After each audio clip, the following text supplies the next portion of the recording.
Imagine a book that weighs over 3 pounds, that has more than 1,200 pages, written by one man and rewritten over 7 years, every night, while his wife copied the drafts by hand. The drafts alone came to 4,700 pages. Imagine that this book changed how humanity thinks about war, about love, about death, and about who actually controls history. This is not the Bible. It is a novel, War and Peace by Leo Tolstoy. Today you will learn everything that matters in under an hour. No boredom, no textbook quotes, no filler. Just the living story of people Tolstoy invented so precisely that they feel more real than most people around us. Stories that happened 200 years ago and are still happening to us right now. Subscribe so you never miss the books that genuinely change the way you think. No fluff, in 30 minutes. But first, one fact that will surprise you. Leo Tolstoy wrote this novel and then called it verbose nonsense. Seriously. He wrote to a friend, "How happy I am that I will never write anything like it again." And to another friend, "It is like the Iliad. One man, one book, two completely opposite opinions about the same text." That contradiction runs through his entire life and this entire novel.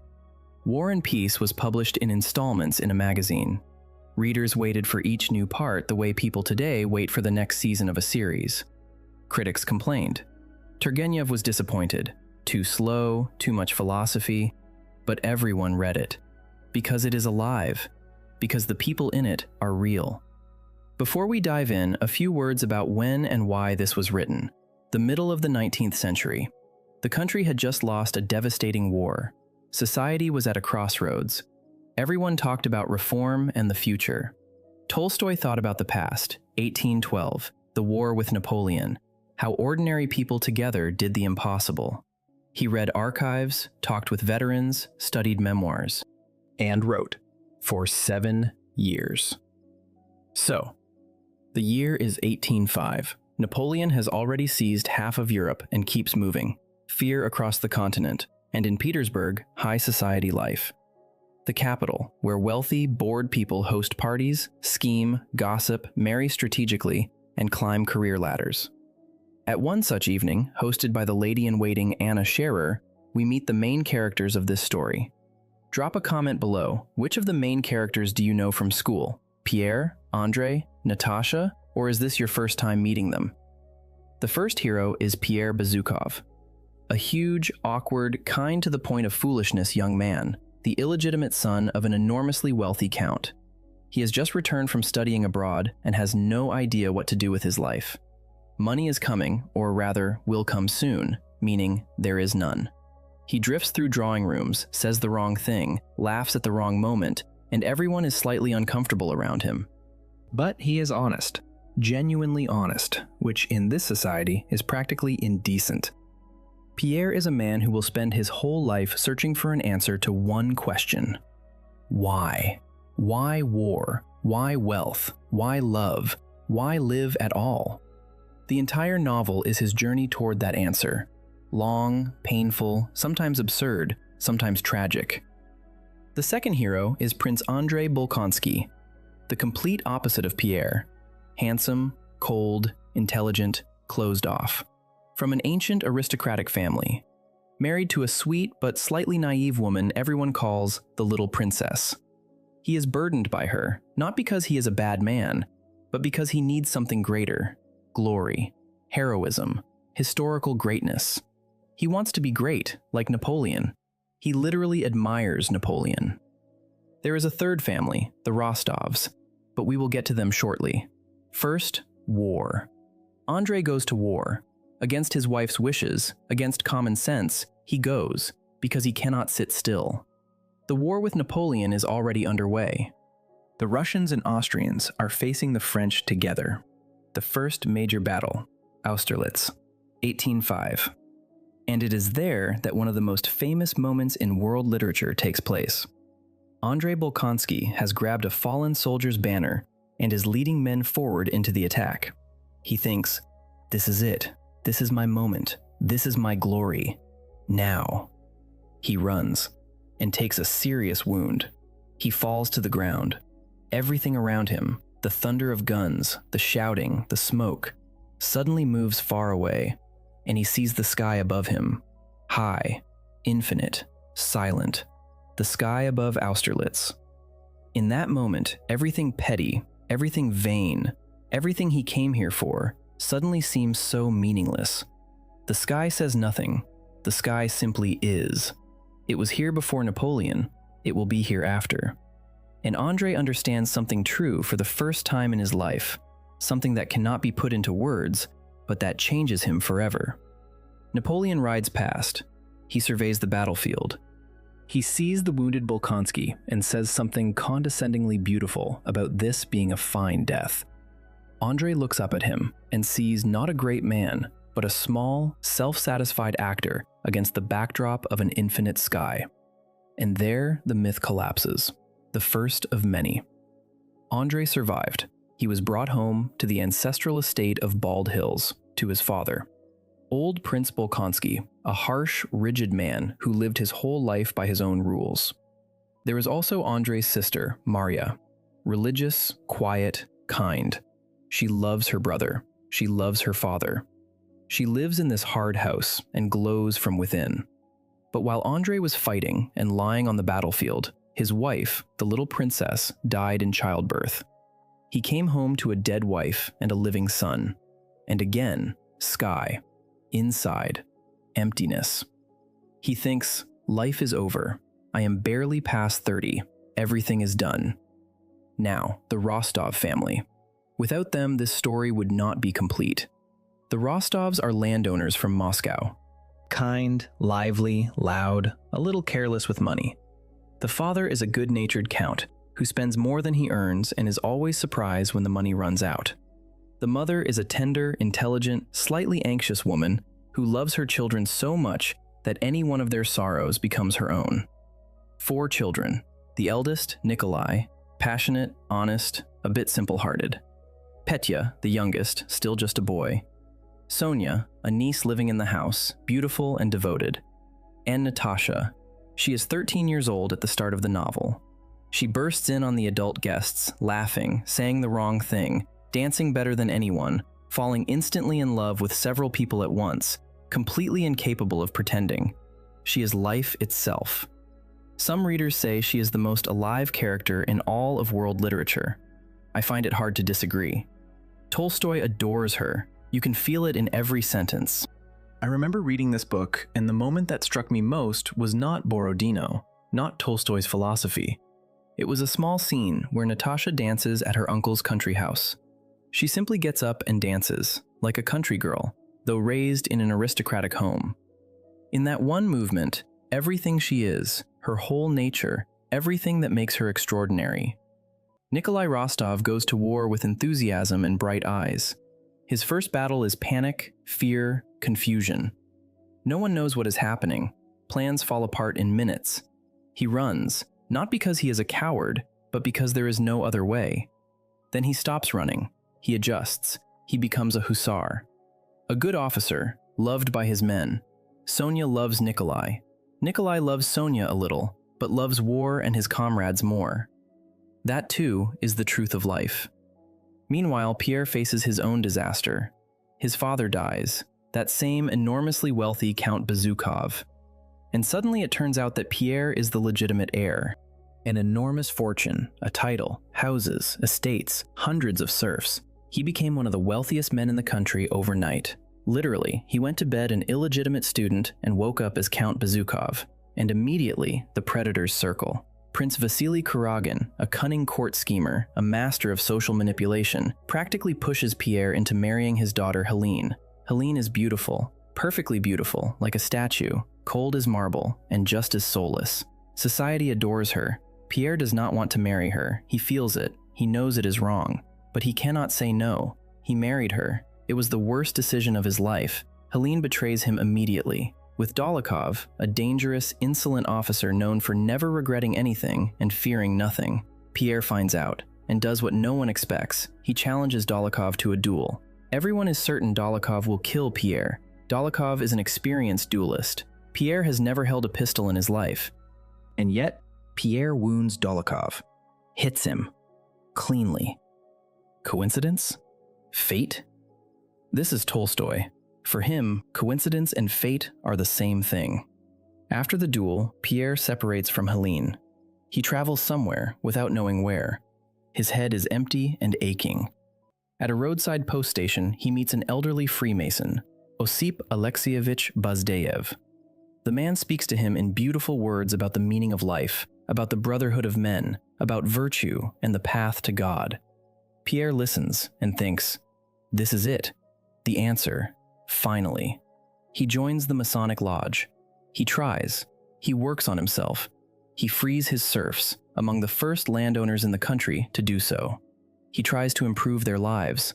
He builds schools.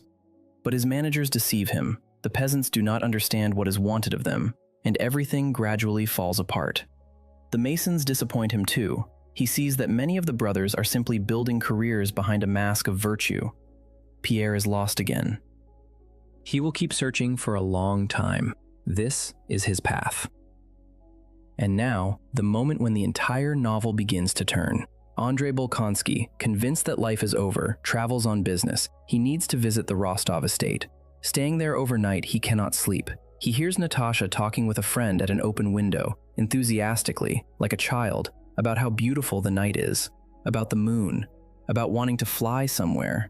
Andrei lies in the dark and listens to that voice, and something in him clicks. Something comes alive, something he believed was dead forever. Time passes. A grand imperial ball in Petersburg, a large hall, candles, military dress uniforms, ladies in white. Natasha is there for the first time. She is 17 years old. She has come from provincial Moscow and stands by the wall, a little lost, a little frightened. No one knows her. No one asks her to dance. And then Andrei walks over. He asks for a dance. They dance. And that is all. He is in love. She is in love. It is so simple and so inevitable that it almost hurts to read, because you already know that what comes next will not be easy. Andrei proposes. The Rostovs are delighted. Natasha is delighted. But Andrei's father, old Prince Bolkonsky, is opposed. He considers the Rostovs the wrong kind of family. He wants no rushing. He demands a year's trial. Wait a year. Andrei goes abroad for medical treatment. The wound from Austerlitz never fully healed. Natasha stays behind to wait. A year. And this is where Anatole Kuragin appears, Helene's brother. Handsome, a libertine, a man without conscience and without limits. He lives entirely for his own pleasure. He is already married, secretly, in another city. But no one in his circle cares about that. He sees Natasha and decides to pursue her. Just because he can. Because she is beautiful. Because that is how he is made. He begins sending letters, passionate, beautiful letters. He seeks out meetings, whispers sweet words, tells her he cannot live without her. Natasha, a young woman who has been waiting a year for a fiancé who went abroad, gradually begins to believe. Or thinks she believes. It is such a tragic mistake. Anatole proposes, let us run away together, secretly, at night. Natasha agrees. The elopement falls apart at the last moment. Sonia, faithful, always devoted, finds out and tells the adults. Scandal, shame. What was hidden becomes public. Natasha writes a letter to Andrei. She breaks off the engagement herself because she believes she is no longer worthy of him, that she has done something terrible and can no longer call herself his bride. Has something like this ever happened to you? When one other person's recklessness, one person with no conscience, destroys everything that seemed solid? Andrei returns. He learns everything. He walks away, calmly, coldly. He tells Pierre he cannot forgive, that it is over. Natasha is in despair. She tries to poison herself. They barely save her in time. And it is exactly at this moment that Pierre comes to her. Not to judge, not to explain what she did wrong, simply to be there. He looks at her and quietly says, if I were free, if I did not have this wife, I would ask for your hand right now. He said it. He left. And Natasha, watching him walk away from the window, smiles for the first time after everything she has been through. Just smiles. Such a small scene. Such an important one. But this is only half the story, because the year 1812 arrives. Napoleon crosses into Russia. What will later be called the Patriotic War begins. The French army, 600,000 men, an unprecedented force. Napoleon is certain this will be quick. He has already defeated everyone. The Russians retreat. Retreat, retreat, retreat. Smolensk falls. Moscow is under threat. The country panics. Who is to blame? What is to be done? They appoint a new commander-in-chief, Kutuzov, an old, heavy, nearly blind in one eye man whom the Tsar dislikes but the army loves. Tolstoy portrays Kutuzov brilliantly and completely unexpectedly. Kutuzov almost always seems to be sleeping at councils of war. He pretends to doze while clever men draw up beautiful plans. He decides almost nothing. He lets events run their course. This is not weakness, this is wisdom. Kutuzov understands what the generals do not. History does not obey plans. An army is a living organism. Spirit matters more than tactics. The will of the people matters more than battle formations. Drop a comment. Do you believe great men control history? Or does history control them? This is the complete opposite of Napoleon. Napoleon is a man convinced that he is the one who invents everything, who controls everything. He issues orders, he builds plans, he believes in his own genius, but history simply does not listen. The army collapses, not from battles, but from winter. Moscow burns, the Russians themselves set it alight rather than leave it to the enemy. No one surrenders, no one asks for peace. Tolstoy looks at Napoleon almost with contempt. For him, Napoleon is a child who thought he was driving the carriage by pulling little decorative cords inside, while the coachman was actually the one driving. The Battle of Borodino. The 26th of August, 1812. The largest battle of the war. Around 80,000 men died on both sides in a single day. The Russians did not win in any tactical sense, and they did not lose. They simply held. That was enough. Pierre Bezukhov arrives at the Borodino field. A civilian, he has no reason to be there, but he could not sit at home while all of this was happening. He rides out with a white cloth instead of a flag, in a top hat, looking completely out of place. He ends up at an artillery battery. Soldiers are loading cannons under constant fire. People are being killed nearby, and those who are still standing keep working. No speeches, no grand words, just doing the job, methodically, terrifyingly. Like a factory, except the factory is war. Pierre starts helping them. He cannot fire a cannon, he cannot fight at all, but he is there. He carries shells, helps haul ammunition, does not run when the fire comes. And the soldiers, simple working men in gray coats, accept him. They say to him, "Look at that. That is all. That is acceptance." Andrei Bolkonsky is commanding a regiment at Borodino. He stands in an open field under the sky, under artillery fire. His aide suggests, "Come away, Your Excellency." Andrei does not move. Out of stubbornness, out of some strange pride, a shell lands nearby. He understands. He should fall. He should drop. There is still time. But he does not fall. He stands. He watches the spinning shell at his feet, as if it were something strange, almost beautiful. Then, the explosion. A fragment strikes him in the abdomen, a mortal wound. He is carried to the field hospital. Nearby, another table, another wounded man. The surgeons are amputating a leg. The man screams and groans. Andrei looks more closely. He recognizes him. It is Anatole Kuragin, the very same. Helene's brother, the man who destroyed his engagement to Natasha. And suddenly, something shifts in Andrei. He looks at this suffering man and finds no hatred there. None at all. There is only pain, shared by everyone. There is only pity for this person who is also dying right now. And Andrei weeps.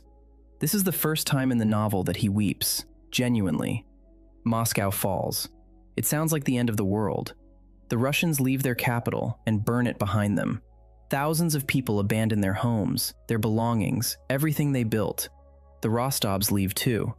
In the last moment before their departure, a small but very important scene. In the courtyard stand carts loaded with the Rostovs' possessions. Nearby are wounded soldiers with no way to get out of the city. Natasha sees this. She looks at the carts loaded with furniture, carpets, china, and looks at the wounded men and says, "Give them the carts." The adults object. "This is all our property. How can we?" Natasha insists. Count Rostov, her father, looks at his daughter, and agrees. The carts are unloaded. The wounded are loaded on. One of the wounded is Andrei Bolkonsky. Natasha learns this only on the road. She goes to him. He is dying, slowly, in agony. Several weeks on the road, but these weeks between them are the purest, most genuine thing in the entire novel. He forgives her. Simply forgives, no conditions, no bargaining. She sits beside him. She holds his hand. And Andrei dies, quietly, as though he has finally understood something that cannot be put into words. Meanwhile, Pierre remained in Moscow, in burning, empty, terrifying Moscow. And in his head, an idea. A mad, impossible idea. He wants to kill Napoleon. Alone. He simply decided, I will kill him and the war will end. He wanders through the burning city, gets a pistol, tries to track Napoleon down. He does not kill him, of course, but along the way he manages to save a little girl from a burning house, to defend a woman being robbed by French soldiers.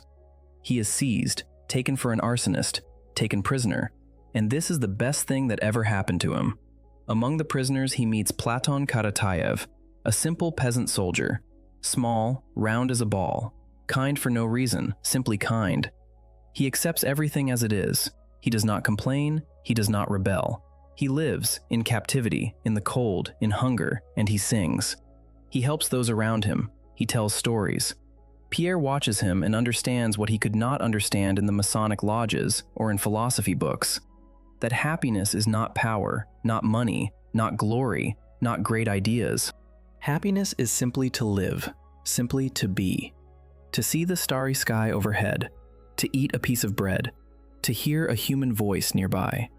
This is always available. It cannot be taken away, as long as you do not give it up yourself. Karataev dies on the road. The French soldiers shoot those who cannot keep walking. Simply, without ceremony. Pierre sees it, and he does not hate the French soldiers who did it. He understands. They too are just people who want to go home. The French army retreats. It collapses, not from battles, but from winter, from hunger, from disease, from guerrilla warfare. The partisans, the Hussar Denisov, the fierce Dolokhov, farmers with axes and pitchforks, strike the French all along the road from Moscow to the border. This is what Tolstoy calls the cudgel of people's war. Not an army in dress uniforms, but an entire people, risen up and fighting. Petya Rostov, Natasha's younger brother, 18 years old, still just a boy. He persuaded his father to let him go to war. He is happy. He is among real officers and soldiers. This is an adventure, a great deed. This is life itself. He is killed in one of the last partisan engagements. Near Vyazma, shot dead. A moment ago, he was alive, cheerful, burning with energy, ready to make friends with everyone, and then gone. This is one of the shortest and most terrible deaths in the novel, because he was so alive. The war ends. The French cross back over the border. The country won at the cost of enormous losses, suffering, and destruction, but won. Kutuzov weeps when he learns the enemy has been driven from the land. He simply weeps, an old, sick man. And now, what comes next? Pierre is freed from captivity. He is a different man, thinner, unshaved, and inwardly at peace. He knows something he did not know before. He cannot put it into words, but he knows. In Petersburg, he learns of Andrei Bolkonsky's death, of Petya Rostov's death, of Helene's death quietly from some illness while he was in prison. He is now a widower. He is free. He meets Natasha, changed, thinner, quiet. The old fluttering girl has died in her, and a woman has been born. They look at each other and understand, without words, everything. I remember this scene. Reading it, I caught myself slowing down, as if I was afraid to miss a single word. Tolstoy wrote it so that you want to read it again. Pierre and Natasha marry. It is right. It is the only possible thing. No fanfare, no grand declarations. Just two people who went through suffering and ended up beside each other. Nikolai Rostov comes home from the war, in debt, having lost almost everything. His father has died, the debts are enormous. He meets Maria Bolkonskaya, Andrei's sister. a quiet, intelligent, religious woman he once barely noticed. He sees her differently now. They marry, and they live well, with dignity, calmly, genuinely. Epilogue. 7 years pass. The year is 1820. Pierre and Natasha live in Moscow. 4 children. Natasha is no longer that fluttering girl. She is a mother, a homemaker. She is devoted to the children, the household, her husband, and she is happy in this. Some readers are disappointed. Where did vivid, alive Natasha go? But Tolstoy sees it differently. She is not fated. She has simply chosen and gives herself to that choice with the same fullness with which she once danced. Pierre is involved in public affairs. He speaks about reform, about change. There is a hint. He is connected with secret societies that will soon march into the open. The future Decembrists. Pierre moves toward them. Nikolai and Marya live at Bald Hills, the ancestral Bolkonsky estate. They have children. They have life. Real life, not the ceremonial kind. And at the very end, young Nikolenka Bolkonsky, Andrei's son, about 14. He hears the adults talking, looks at his father's portrait, and simply thinks to himself, I will live so that my father is proud of me. The last image of the novel, a boy, a portrait, the future. And now, about why Tolstoy wrote all of this.